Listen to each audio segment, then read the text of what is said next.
Today we're going to talk about different ways to control your motor, whether that leads to energy savings, utility rebates that are possibly offered by your local utility, and then finding the best solution to suit your application.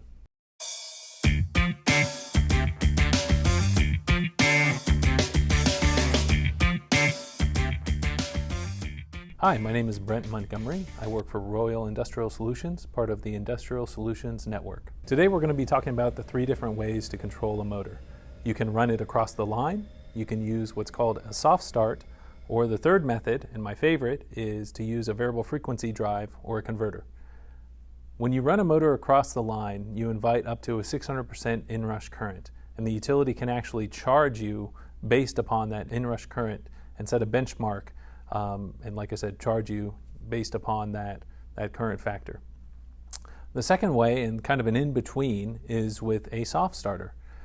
With a soft starter, it's just a solid-state transistor. It can reduce things such as water hammer if you have a water pump, which would be kind of a hard knocking and vibration.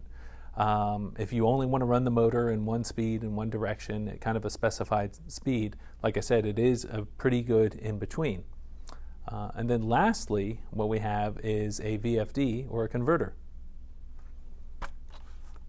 This is a small variable frequency drive. With this, there's a lot of energy savings that come with coupling a motor with a VFD.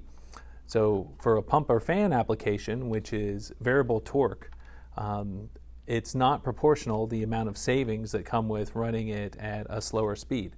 So say you're going to only run it at half speed, which was typically 30 hertz in America, you'll save more than 50% of the power.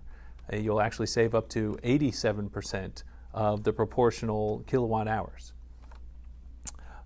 Your local utility may also offer rebates, so definitely recommend checking with your local distributor and utility to see if any incentive rebates are offered for installing a VFD with a motor.